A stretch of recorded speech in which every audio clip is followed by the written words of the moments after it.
In India, the pandemic continues to worsen, with more than 200,000 deaths officially confirmed.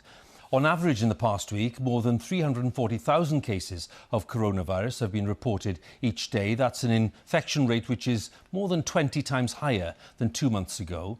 As for deaths, the official count is an average of more than 2,600 people a day over the past week. But for both infections and deaths, the numbers are thought to be significantly underestimated. Across the country, hospitals are continuing to struggle with a shortage of oxygen and beds. As our correspondent Yogita Limai reports from Delhi, there are some upsetting images in Yogita's report. Years of training, but nothing could have prepared them for this. Manjusha Matthew, a nurse and the mother of 3 young children. Every few minutes, there's a new patient. Seema, oxygen mask लेके आ जाओ, खड़ा कर दिया box में। अरे oxygen cylinder, अभी रुको।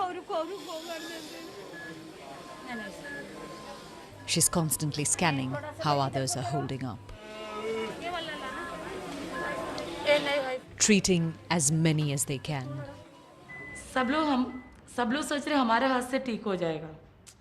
People say, "Sister, please save our loved one." They call us God. That makes us so emotional because we can only do so much. Even हम भी emotional हो जाते हैं. We've been following her all week.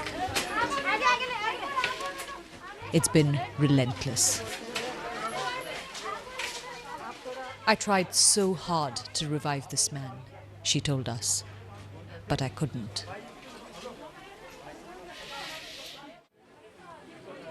With resources so short, they're having to choose who they might save. Decisions they should never have had to make.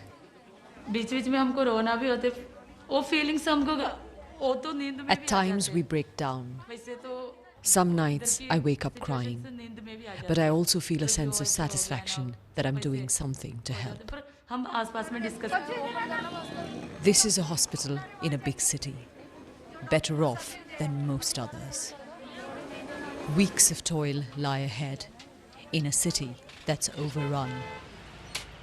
Everything needed to fight COVID is in short supply.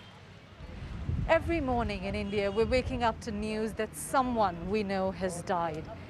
Through the day, there are frantic pleas for oxygen, hospital beds, medicines, on the phone, online, even on the streets. And amidst all of that, we're also seeing people who wake up every morning, put on their protective gear, and get down to business, trying to help as many people as they can. Sarabjit Singh Ghai is a volunteer trying to provide oxygen to critical patients. They should be in intensive care. Desperation has brought them here. Sarabjit offers a temporary reprieve, keeping people alive till they get hospital care.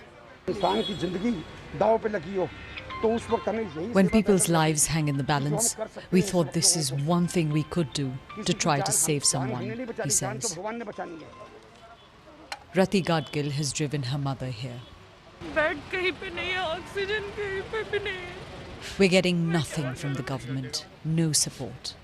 They only come to us when they want a vote. Now, where are they, she says. This man collapsed on his way here. The need is just too great. With each cylinder, they're trying to help as many as they can. Once stabilized, the hunt begins again. Hundreds of people are coming here each day. If we had help from the government, we could do so much more, he says. 10 days since Delhi lockdown, people wait by the side of a road for oxygen. This is India's capital city. Yogita Limai, BBC News, Delhi.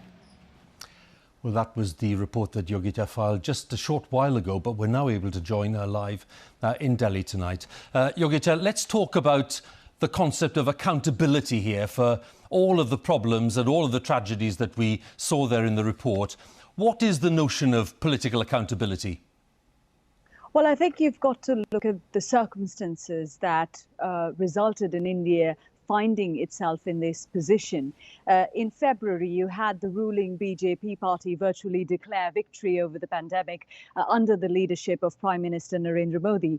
In early March, when you had surges being reported from some districts in India, you had the health minister Harshvardhan say that that the coronavirus pandemic was in its end game in India. The government allowed mass gatherings for religious festivals, for political rallies, till as recently as a week ago. And with that messaging coming from the top, you saw people on the ground becoming complacent as well, not following COVID protocols. Even though in India, we could see that there were the second wave of COVID-19 was more deadly in many parts of the world. Basic things like stocking up on oxygen supplies, stocking up on medicines, ramping up medical facilities was not done. In fact, during the first wave, there were some field hospitals that were built up. Those were actually dismantled. And so now India finds itself in this position where it is trying to rush in oxygen to places where there is a shortage. There is aid coming in from other parts of the world. But this crisis is unfolding on the ground at such a rapid speed that this help is not getting to people in time. There are people dying today who could have been saved if they had oxygen in time, if they had a hospital bed in time. Yogita, many thanks once again. Yogita Limai there, our correspondent in Delhi. Let's stay with India because COVID cases there have been rising steeply, as we know, over the past few weeks. And with that increase has come the inevitable increase in deaths. And our science correspondent, Rebecca Morel, has been looking at what's behind this surge and what it could mean, indeed, for the rest of the world. The death toll keeps on rising as India struggles to cope with its COVID crisis. But how did they get to this point? And are variants behind the surge in cases? Since April, India has reported 5 million COVID infections. Each day is bringing record numbers. But are changes to the virus causing this explosive growth or people's behaviour? It's always a combination of things. The increase in social mixing that's happened over the last several months, the sort of dropping of the guard of people thinking that they can go back to being normal, as well as the potentially the variants that have emerged. So how is the virus mutating? And what do we know about the variants? The picture is different in different parts of the country. In Delhi and Punjab, the UK variant is dominant. It has a mutation to the spike of the virus that allows it to enter cells more easily, so it can infect more people. But in Maharashtra and West Bengal, a new Indian variant has emerged. It has two key mutations. Lab studies suggest it's slightly more infectious, but less so than the UK variant. But the changes may mean that antibodies find it harder to block the virus. But scientists need to assess how much immunity is lost. It probably means the virus is a bit less well able to be neutralized by vaccines, but certainly I don't think there's any evidence that it's an escape mutation or that it fundamentally can't be stopped by the vaccines. And I think we have to obviously watch carefully, but there's at present no reason to panic about it. So is this only affecting India? What does it mean for the rest of the world? The priority now is to get medical care to the sickest, but there's also an urgent need to reduce transmission, because if the virus is out of control in one country, it's likely to spread to others. And these are ideal conditions for the virus to evolve. The way to limit viral variants emerging in the first place is to prevent the virus replicating in us. That's when they get the chance to have for the mutation to arise. So the best way to control variants is actually to control the global amount of disease that we have at the moment. Globally, the pandemic shows no sign of easing. The World Health Organization says vaccines are vital, but until they're available everywhere, this is a bleak reminder that no one is safe until we're all safe. Rebecca Morel, BBC News.